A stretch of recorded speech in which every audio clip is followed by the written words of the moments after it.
Broken beyond repair. The untold stories of those who were once broken. I'm about to kill myself. They are often seen as violent people. They caused the ICS. They talking about gassing me. It took them 2 hours to restrain me to get me to say it. Monsters. I didn't get a lot of support from my family, so that made me angry, and it turned me into a monster. Dangerous. Going in as a gang member, so I had to run with certain people. If you got in a fight and we run in the same car, then that means I got to jump up with you. And sometimes they are not seen as individuals, but as a reflection of their crimes. John Johnson. I've done a total of 35 years in prison. Possession of crack cocaine, theft from person, and bank robbery. White. I was sentenced to 2 years flat for assault with a deadly weapon. Jose Gonzalez, 5th DWI, 5-year sentence, 2 years in prison. Alvin Hill, I was charged with DWI, 2 years. Latrina Neely, I did a total of 23 years for multiple charges of burglary, robbery, aggravated, and assault on a public servant.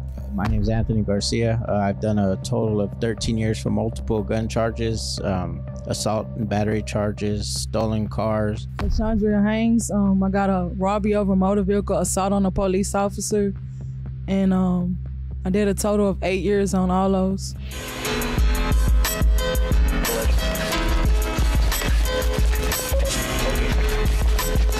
1031 on foot.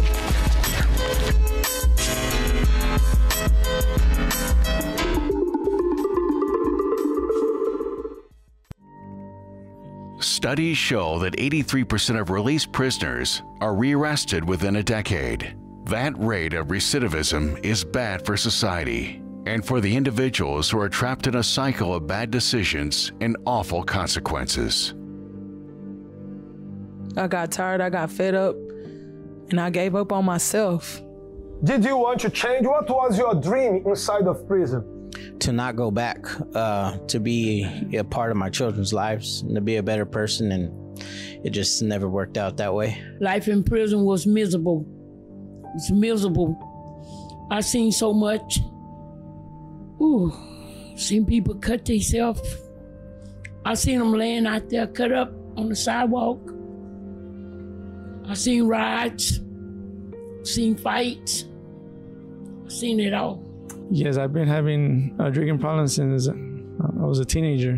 Is it really possible to change when even your loved ones have given up on you? Hi there. You think that you are broken beyond repair. You think that there is no more solution, no more way out for you. Today we are going to show to you through their stories that it is possible to be repaired, to be restored. That's why, Bishop David, we do not give up on anybody. You know, when we meet people in prison or when they come to the church, we like people who are in the middle of serious problems because we know that God is bigger. No matter what your problem is, no matter what your past is, God is much, much bigger, and God is a God of changing lives. And He's the one that used His hands. It just came in my mind now. He's the one, when God created the heavens, water, everything, He said, let there be. He used the word. But when God created man, the human being, God came down Himself, and with His hands, He created the same hands. He can rebuild, restore, transform those who are broken. That's right. It's like, you know, when someone comes to Him and your life is just, you feel like you're broken beyond repair, God is going to shape you like a piece of clay. He's going to make your life, even it can be broken, it can be destroyed, but God has the power to reshape your life and make you, give you a blessed life again. He never said, let there be a man, let there be a woman. From the earth, from the ground, He created man, and from man, He took a bone to create a woman. He never said, let there be a woman. So the same way he can use his hands to repair your life, to rebuild your life. These people you see here are not actors. Is there any actor here? Anybody from Hollywood? No, these people are not actors. They are here because they were all broken, all of them. And God did repair their lives. First time we met these people here who were in prison. Yes, guess what? All of them were in prison. These people here are ex-cons. These people here are ex-prisoners. And they are going to share their stories before, life in prison, and life out of prison with Jesus. Is everybody ready? Eric, ready to open the book, to open the box and review everything? You ready? Good. Let me start here by this lady. Her name is Latrina. First time I met her was in prison. She used to be considered as a troublemaker, a fighter. But she's going to share her story with us. She's no longer this way. Latrina, how long have you been out of prison? I've been out of prison December the 23rd of 2020, made 1 year. 1 year out of prison. We went to prison, the UBB, that stands for Universal Beyond Bars, the Universal Church. Latrina, how many times in prison? 23 years in prison, and not only was I a troublemaker, I was a threat to security and the inmates. For the securities, the guards, and the inmates. Mm-hmm. Okay, let me ask you something. 5 times in prison? Yes, sir. That made 23 years? Yes, sir. 23 years in prison. Okay, what led you to prison? The first time simply is because our burglary. I walked in someone's house. I got on drugs at the age of 17, started smoking marijuana when I started attending nursing school, hanging out with the wrong crowd, and one thing led to another, you know, drinking alcohol. I walked in someone's house, and I didn't steal anything, but because I couldn't find the purse. How long was the sentence? The first time? Well, actually, I wasn't like sentenced to prison the first time when I burglarized the lady's house by walking in. But I wasn't sentenced. I was reinstated. I was given probation, and I was reinstated on probation like 7 times. 7 times? 7 times reinstated on probation, and that after that 7th time, they sent me to 4 years to prison. What was your longest sentence? 10 years. 10 years. Mm-hmm. You see, she was 23 years in prison, in and out. The last sentence, the longest one, was 10 times. But I want to ask everybody now, why do people leave prison, say, I'm not going back there? What do you think? Why do they go back? She was there 5 times in prison. Is anybody here that has been more than once in prison? More than once? Okay, let me ask Shona at the back. How many times in prison? I've been to prison twice. Twice. First time, Shona, you left prison. I'm sure that you don't want to go back. No. Why did you go back? I just gave up on my life. I just gave up. I got tired, I got fed up, and I gave up on myself. So she gave up on her life. Though she don't want to go back to prison, because it is hard in prison. But when people leave prison, it's even harder. So you say you gave up. Is it because it was too hard to, you know, not commit those crimes, not use those drugs? No, my life, it became overwhelmed, and I just gave up on my life and said, I don't care. So you didn't care? I didn't care about life anymore. And then you went to prison for the 2nd time. When I first met Shona, she was in a SAG. Yeah, she was in a SAG.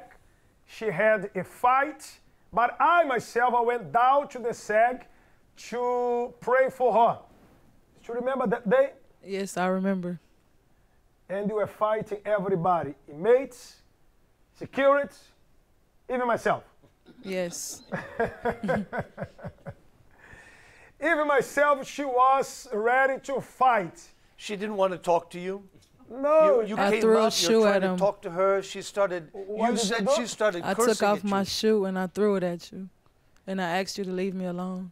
Yeah, she said, leave me alone. She took the shoe. And It a was lot of very- four-letter words, right? I told him that God wasn't real and I wasn't trying to believe and hear anything he had to say. But And eventually, then Bishop David, she said to me, leave him alone. I hate you. And I said, hey, but I love you. And then she said, you are too much. Leave this place. But the following week, as we say, we don't give up on anybody, I was there once again for her. Praying for her, though she did not want to pray. Now I understand that you did not believe in God anymore. no, I didn't. I didn't. Okay. And you knew Latrina from the same prison? Yes, I did. Mm-hmm. And you were not good friends? No, not at all. Why? Because I would want her to do stuff and I felt like she should do what I say. And being that she didn't do what I say, I had a problem with her. So you want to be the boss? Yes. The big boss? Yes. Let me talk to Latrina once again. One thing she wasn't down with, I was a boss lady too. No? I was a boss lady. I was a leader. And everybody called me Medea. You know, I respect people, but like she was spoiled. And like when she won't get up and pass, you know, and I don't operate like that, you know. So we started having problems. She would disrespect me, cuss me. She said I cussed her too, and I'm not gonna deny the fact that I didn't, you know, but I don't remember. Hold on, please. Only God should do these things. We are talking about two enemies. They both were enemies in prison, cursing each other and ready to fight, to jump. Well, I was in medium at the time. Okay, you can. I'm sorry, sir. I was in medium at the time, and she was still in close custody. She went down, and I went up. So we couldn't fight physically, but there was threats like when you come up, and when I come up, and you know it is what it is. My goodness. Everybody has like a reputation to protect. Really? You know what I'm saying? So she was who she was. They call her king, and she was a king, and I'm Medea. Really? King versus Medea. I did not know she was a queen then. Were you king? Yeah, she was the king. Really? Yes. My prison name is King. So you were the king, the big king there in prison? Yes. I did not know that. Let me talk to, I forgot your name, sir. John. John, the mic is yours now. You have one. So, John, how many times in prison? I've been It's good. in prison about 5-6 times. 5-6 times. Yes. Altogether, how many years? 35 years. 35 years. Yes. And your longest stint was 18 years? 18 years. John, the ladies were talking about the fights they had in prison. What about the male prison, the prison for men? Well, it's pretty much set up under the same structure. You know, everybody wants to keep their reputation. You know, if you have a fight, then you know people they fear you. If you walk around, you know, trying to be quiet and you know different, then they like, oh, he's weak, or I could probably get something out of him. So you gotta either pick a fight with somebody, or you know, or just show your manhood. You gotta keep your manhood. If not, you know, you could become somebody's clean their cells, or making their coffee, or whatever they desire, you know. So I wasn't trying to hear none of that, and that's what goes on in prison. And you mentioned earlier about, you know, people going in and out of prison, and I went the first time I got out. You know, I seen a stack of Bibles in Huntsville at the place where you cash your check and buy clothes. I'm like, wow, they just left their Bibles? They gave up, you know. The guy said, yeah, everybody come here leave their Bible. I said, well, I'm not leaving mine. So, you know, eventually I went in and out, and I kept telling myself I wasn't going back. But due to the circumstances of me being on crack cocaine and want to run the streets, not listen to authority, not listen to my mom trying to tell me to do right, you know, and doing drugs, you know, I felt like I was Superman. You know, I was on that crack thinking I was Superman. I could do anything. I could jump over a building with a single bound. You know, I was just out of my mind, you know, and these 18 years, they sit me down and showed me that God showed me that he wanted me to work for him, to be a soldier for him. John, sorry to cut you off. Question. You said 6 times in prison. Yes. Whenever you left prison, did you want to go back? No. But why did you go back 6 times? Because I wasn't focused on God. I was only focused on, how can I say it? I was focused on the flesh. I was focused on what I wanted, not what God wanted, not what my family wanted. You know what I'm saying? They even tried to give me help. I didn't want it. What were your charges? What was my Charges. Oh, my charge was theft from person, possession of controlled substance. That was it. The last one was bank robbery. Okay. Miss Kathy, let me talk to you now. You can grab the phone. Pastor Quincy, you can join us here. Pastor Quincy, that is the responsible for the work in prison, responsible for the UBB ministry. Miss Kat, what about you? First time we met? In prison. In prison. Yes, sir. I remember I was leaving the Unity. She came after me, calling my name because she had received a letter. Yes. Miss Kathy, what was your charges and how was life in prison? My charge was assault with a deadly weapon. Life in prison was miserable. It's miserable. I seen so much. Ooh, seen people cut themselves. I seen them laying out there cut up on the sidewalk. I seen riots. Seen fights. I seen it all. I saw it once. I went to visit a lady. She was on D5 and she heard the news. I mean, bad news. Somebody died in the family and that lady cut herself. Yes. Death. Yes. They had to put what they call gas. They have to spray gas. Chemical agents. And she was taken to SAG. I went to SAG to pray for her. She was in a pool of blood because she wanted to die. Praise God. She did not die. We are still praying for her. She's still in prison. But you used to see it all the time. Yes. And I used to see that all the time. I used to see ladies cut up themselves, fight. It was miserable. Miserable. Miserable. That was your first time in prison? Yes, sir. First time in prison. Yes, sir. So life in prison was miserable. Miserable. How long have you been out of prison? I've been out like 9 months now. 9 months? Yes. How did the work of the Universal Church, the UBB, help you there? Oh, they helped me. They helped me. They helped me.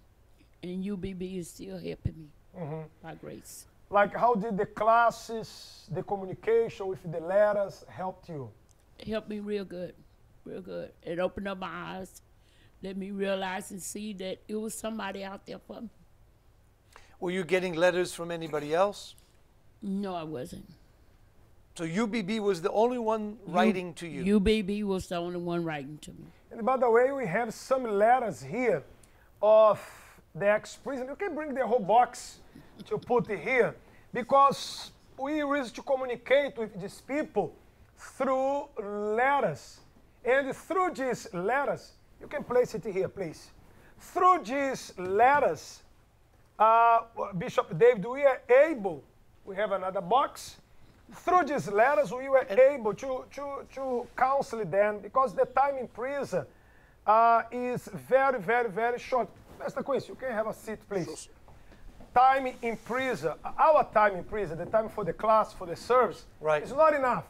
So then I used to communicate with them through letters. And so with the letters, we're able to explain more, encouraging them more. But also, you're being very personal. Yes. You're speaking to them directly. And this is not just a form letter that we send out. These are written standard. particularly to those inmates. Right. If you do not know, Pastor Quincy, give us some of your background, your work in prison. You are also a chaplain, right? Yes, I'm a chaplain. I'm also a CBCA, which is a Certified Volunteer Chaplain Assistant, which I can cover for the chaplains when they are traveling, when they are absent. I'm able to fill in for the chaplain at the unit. So I take on that responsibility to help the inmates to make calls for their families, to do counseling, death notice. It's a great responsibility. We also go to SEG, AGSEG, when an inmate ends up there, or infirmary. We have the option, the opportunity to help them in these different areas. Right. Let me talk now to Mr. Hill. Yes, sir. Mr. Hill, the mic is yours. How are you today? I'm doing pretty good, Bishop. Just lift up your mic close. I'm doing pretty good at this point. What happened to me, I got clean and sober in 1998. I was not even born yet. Carry on. Go ahead. Come on, man. So what I was doing, I had got 2 or 3 DWIs. So what I said to myself, if this was causing you to go to jail, leave it alone. So I was housekeeping, and I was getting teeth extracted out of my mouth, and my doctor put me on summer medication, which I wasn't familiar with, and it was a muscle relaxer. And I was in so much pain, and I went to AutoZone one evening, and instead of me taking 1, I should not have drove. I took 3, and by the time I got to AutoZone, I was weaving, and so I figured they convicted me on my past, and but in a way, I'm glad this happened to me, because I got a chance to know the Lord, and I was smoking cigarettes, and if this hadn't happened to me, I would have been dead, smoking a pack a day. Bishop David, that was a mistake, but God makes no mistake. He was not high, he was not on drugs, but on medication. He was arrested, and there in prison, he found Jesus. Right. He found God inside of prison. And maybe you are in prison right now for something you did not do. Nobody believes in you. Not even your family, your relatives, they don't believe in you. But we do. The officers, the facility, the system, they do not believe in you. But we do. But I want you to know that God makes no mistakes. He went to prison, there he found the Lord. He also found the UBB ministry of the Universal Church. Mr. Hill, how long have you been out of prison? I've been out of prison 2 years. 2 years. Yes, sir. Good. How many times in prison? 1. Once. And God has transformed your life. Yes, sir. What I did when I got locked up at day 1, I started out reading the Daily Bread, bringing the Daily Bread at 9 o'clock at night. And I stayed in the Word for 2 years, meditating on His Word day and night, staying focused. And I did most of my time at in Beaumont. In the latter part of my 2 years, this is where I met you and Pastor Quincy, my last 6 or 7 months. And I got to know you all, and Pastor Quincy and you have never left my side since. And so you met us at Clements Unit. Clements Unit. Okay. And I was also in classes. It was a continuous thing. And by the time when I was ready for me to go home, I had developed 16 certificates. 16? 16 of them, studied. The Lord has transformed your life. Yes, yes, sir. Amen. Anthony, how many times in prison? About 4 or 5. 4 or 5? Yeah. What were the charges and the sentences? My first, the charges I had assault and battery, possession of a firearm, stolen vehicles, drug charges. So. And how many times in prison? Yeah, about 4 or 5. 4 or 5 times Yes. in prison. Altogether, how many years? From juvenile hall into adult, probably about 13. 13. Yeah. Okay, in prison, did you want to change? What was your dream inside of prison? To not go back, to be a part of my children's lives and to be a better person, and it just never worked out that way. Okay, thank you very much. I have this gentleman by my side. What's your name again? My name's Jose. Jose. Jose. Jose. Pastor Quincy, do you remember Jose? Yes, Bishop, I remember him. What do you remember, before he start talking, what do you remember of Jose? Bishop, one time, and this is the one that stood out, he had received a letter from his wife that she was tired because he had made so many promises that he wasn't going to go back to prison, that he was going to change. He have 3 kids, and she said, look, it's over. And he came to me and he broke down. It was very painful, that moment. And I told him, we are going to pray. We are going to trust God to touch our heart to give you another chance. So we started praying together. He was attending the IntelliMan classes. He was also taking part of the services we had as well. All the programs we were offering, he was involved. He was engaged. And little by little, week after week, he started telling me about the changes. Okay, Jose, in prison, you received the letter. We are talking about the letters. Let me show the letters here. All these letters that you see here, all of them are letters from, many of them are still in prison, and many of these people here sent me letters, and I still have them. Whose letters are these? Whose letters are these? Shauna's. The one that used to hate us, did not believe in God. Who threw her shoe at you and cursed you out. That's right. First time I gave her the envelope and I told her, write me a letter, empty your chest. She said, I'll write you no letter. I don't write a letter. And the first letter she sent was just like a text message. Just took a small piece of paper and wrote me a letter. And I said, it is a good sign. I wrote her back, she got my letter, and Shauna, I still have these letters. Do you want them? No?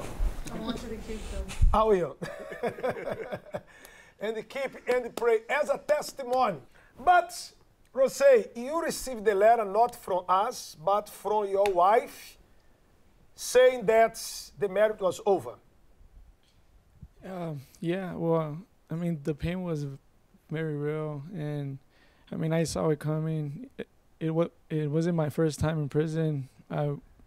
My first time was in 2013, and it was, I believe, for 10 months.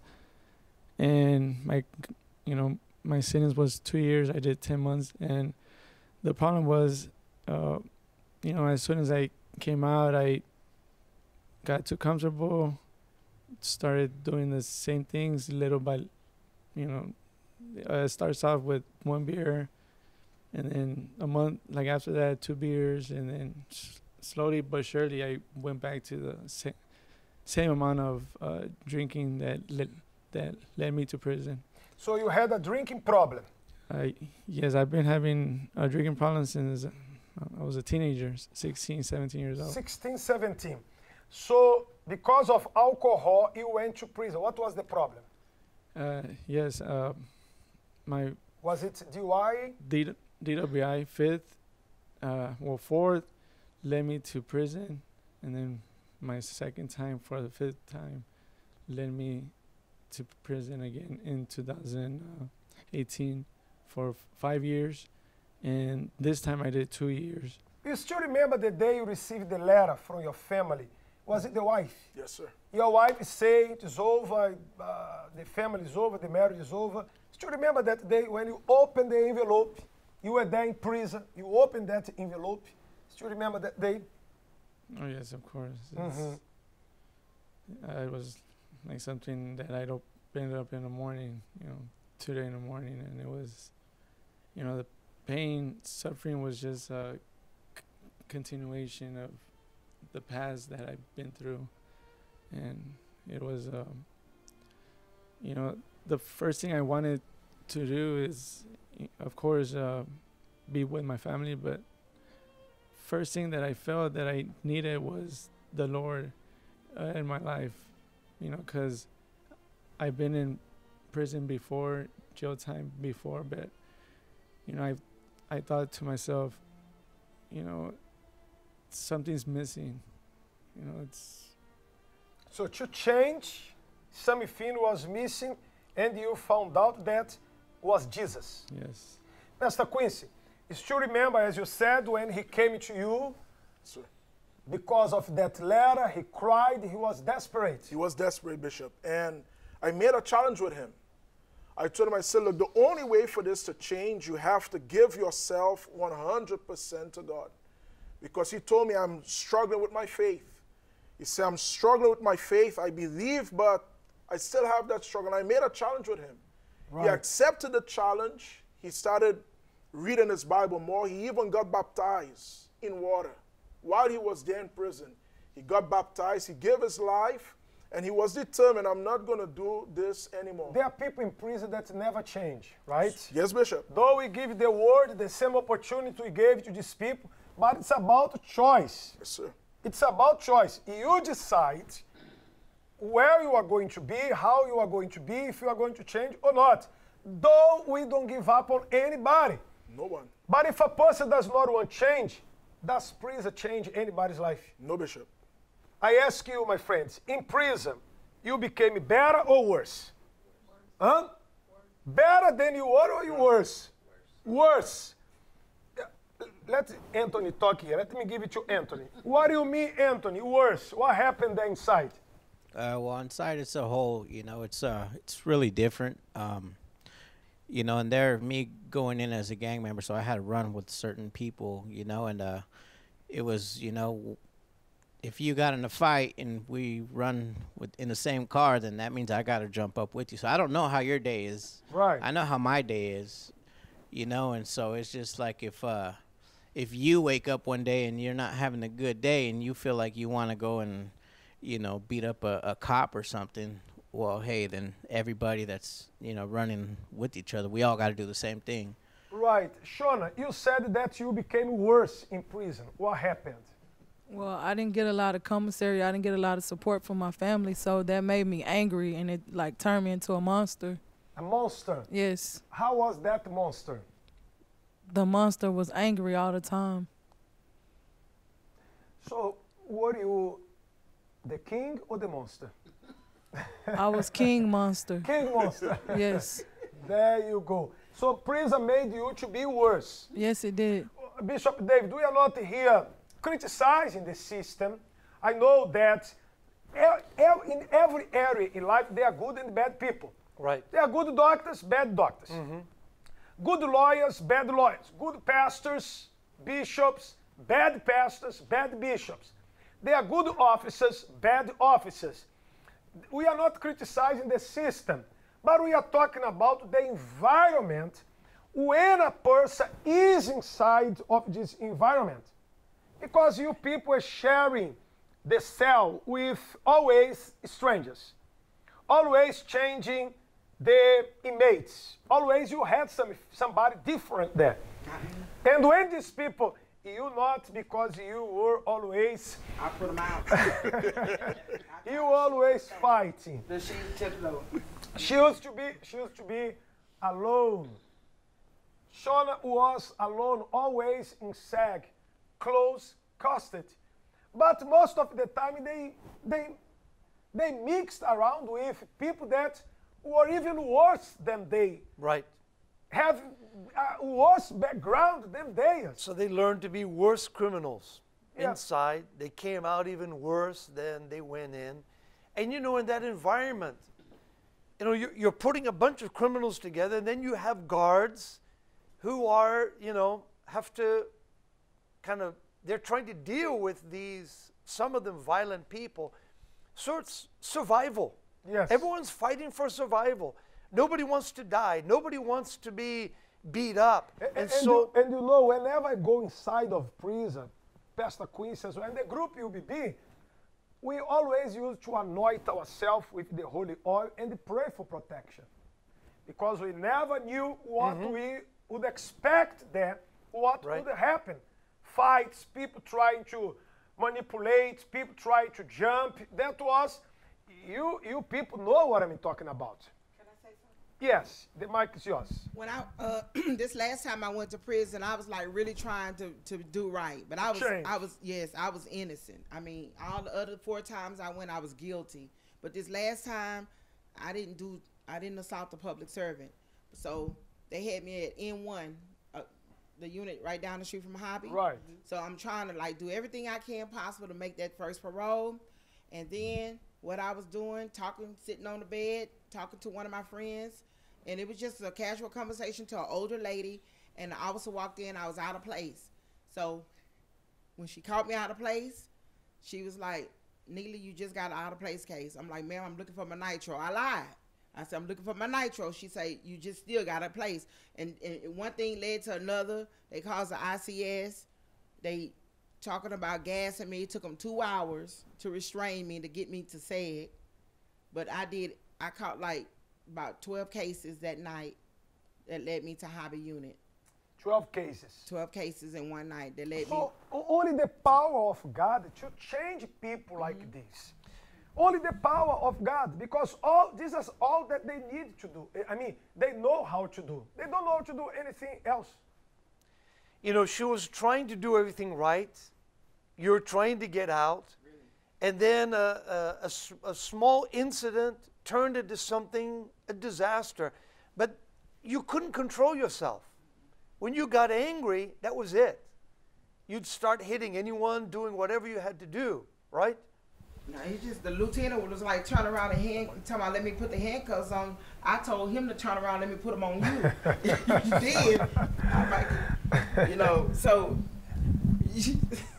that's basically what it was. He wanted to handcuff me. I told him I'm not getting handcuffed. And then she whipped out her walkie-talkie talking about $21.99. I need an ICS backup. And I said, y'all need to come. I took over the walkie-talkie telling them that I'm free. I'm initiating ICS. I can imagine it. I'm about to like shut her down. So, Latrina, you want to handcuff the guards? Yeah, the lieutenant. And he had the gas can at me like this, like, get down, turn around. I'm like, no. He ran everybody out of there. Who had the problem? Who else had the problem with the guards? I still didn't get handcuffed. The guards, you had problems with the guards, the security? You did? Okay, John, talk to me. Well, you say prison made me better, because, like I said, I've been in and out of prison doing all this time, away from my family, my daughter. When I left, she was 8 years old. I come home, she was 21, so, 19 and pregnant. So, I was, so by me getting better in prison, what led me to be better was going to church. I would go to church every day. I would go to church. So then Jesus made you to be better. Yes, and out of my block, I was the only one going to church. Really? And I couldn't believe it. Even on Fridays, I'm like, I even invite people.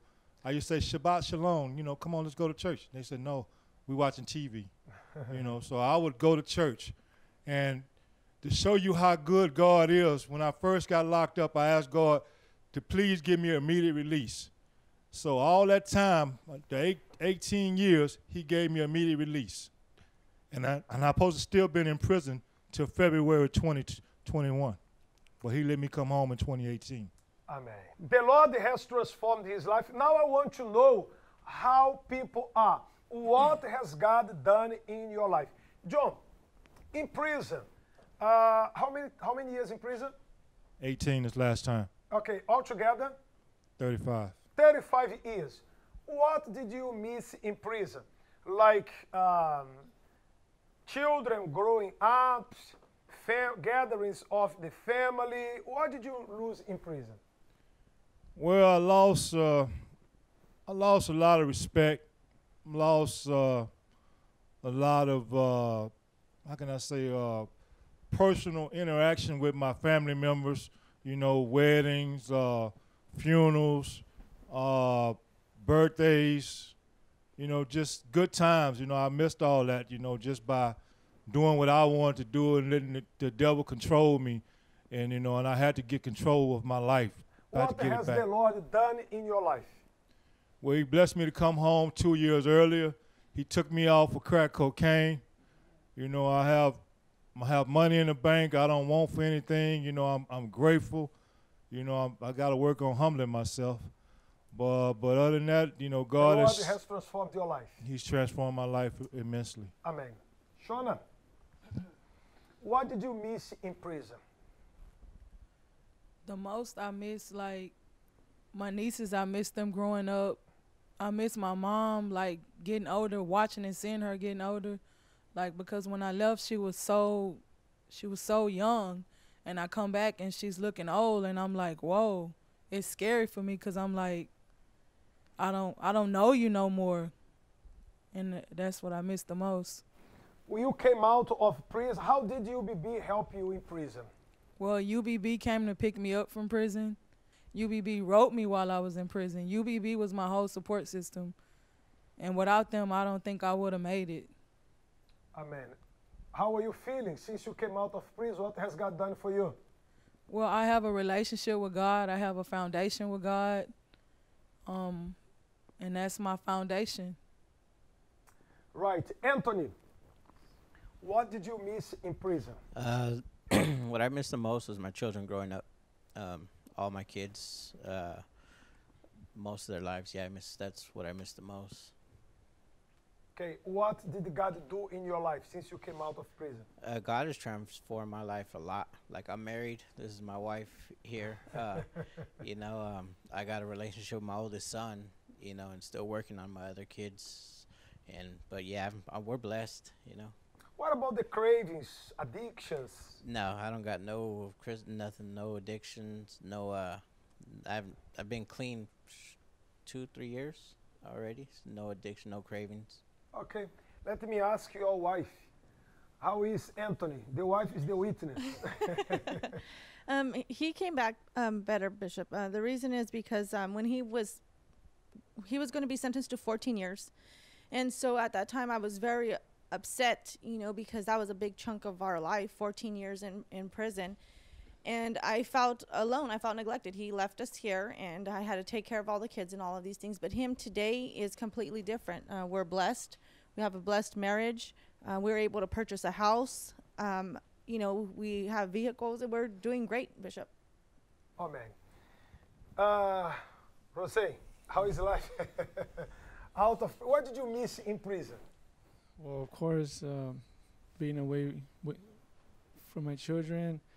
And I mean, I missed keeping all the promises that I made when I was with them. You know, just a bunch of things that I left behind. But now that since you came out of prison, what is God doing in your life? Well, my wife's still by my side. My kids are by my side. You know, I'm providing. So you did not lose your family?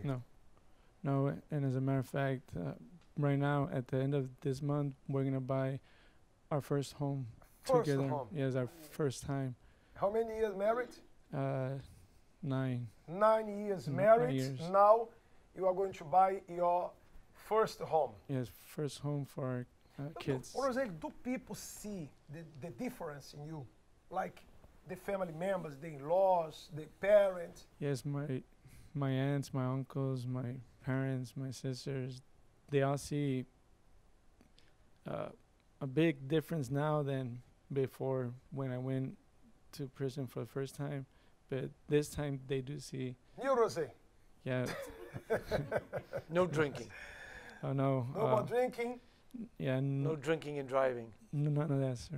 It's, I mean, all that, as long as I stay on the path with my Lord, and, you know, nothing else is going to get in the way. Amen. Latrina, what did you miss in prison? Just, I never knew my daughter. All them years I've been gone, I never knew my daughter. And that's one of the, issues I go through now. But I know where I'm at today, God is He's breaking the yokes. So He's gonna break them. You missed your daughter growing up. I never knew her. Did she ever come there to visit you? None of my family. Nobody. And you missed when you came out of prison. You felt that you were not in her life because you were in prison. And when I wasn't in prison, like when I would get out of prison, I was like only a week or two at my mom's house, and it was so dysfunctional. I was back out there on drugs. And then 2 months later, back in jail. It was recidivism. What has God done, Latrina, in your life? Today, I just got baptized like New Year's Eve. I gave up marijuana. I gave up alcohol. And I know I'm filled with the Holy Spirit. Amen. I know. How do you feel inside? Peace. Peace. Because the trouble is still going on, Pastor Bishop Bira. But today, I have peace with it. On my bed, when I talk to Pastor Quincy, and it's like, what am I doing? I'm like, I'm just sitting here. I'm just still here, but I got joy. I'm all right. I got peace about it. I don't see it. I don't try to fix it. It still hurt me, but I have joy and peace about it. Today I have my own apartment, but it ain't about the materialistic things. Today I hunger and I thirst more for God, and I want God to continue to break the yokes. And Bishop David, these people thought they would never go without the substance. Alcohol, crystal meth, crack, cocaine, or prison system. But now they with the Spirit of God, as Shona said, she has a relationship with God. And you know, there are a lot of people out there that deal in rehabs and with drug rehabilitation, and they'll tell you, you can never recover, you can never be healed, you'll always be an addict. But we don't believe that. And the Bible doesn't teach that, because God makes us into a new creation, makes us into a new person. So you know, these guys, it's like that old life doesn't exist anymore. It's like it was another person. Now they're a new person. They don't have those old urges. Right. And so they're not going to go back. Yes. Mr. Hill, what did you miss while you were in prison? I miss family. You can speak close to the mic. I miss family. I was glad I was able to work on me and sit down and got a chance to know the Lord. And because if it hadn't happened, you know, them cigarettes would have killed me. And I'm so grateful for that, and I'm living a normal, content, productive lifestyle. Right. Mrs. Cathy, what did you miss? What did you lose in prison? While in prison? I missed my great-grandkids' birth. And that's about it. As a grandmother, you were never there in this family gathering? No, I was never there. Birthdays? I was never there during their birth, and I wasn't there during the birthdays. What has God done in your life? God have worked wonderful for me in my life. I'm with UBB, and I have a car, and I have my own place, and I'm just blessed. Just blessed. Just blessed. And I have a family with UBB. Amen. Yes, that's right. We are the family. Maybe you are watching us in prison right now, and you say, I have nobody. The UBB will be your prison. I mean, your family in prison. What you can do is to write us a letter. 7075 Southwest Freeway. The zip code, Houston, Texas, 77074. We receive your letter, we pray over it, and we answer you. It is not a standard letter from the computer. No, we are going to go through your problems, your situation, to give it to you the right advice. And maybe you are not in prison, but you have your son in prison. You have your daughter in prison. You have your relative in prison, your husband. you can send me a letter as well. All over the country, we do have UBB. I want you to look at these people. There were a way out for them. There is a way out for you as well. I want you to look at their faces one by one. They are going to show you now. Where is that smile? They are showing you right now.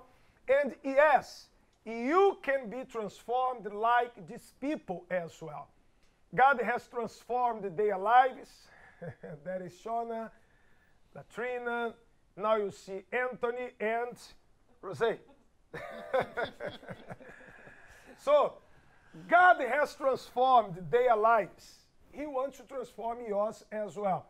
Bishop David, UBB, the Universal Church Beyond Bars. God does not give up on anybody. There is nobody broken beyond repair.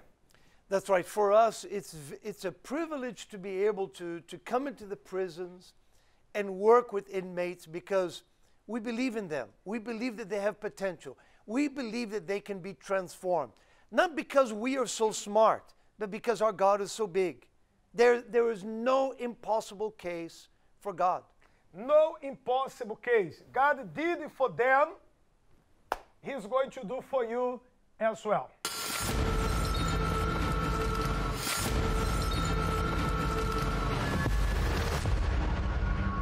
Broken beyond repair. The untold stories of those who were once broken.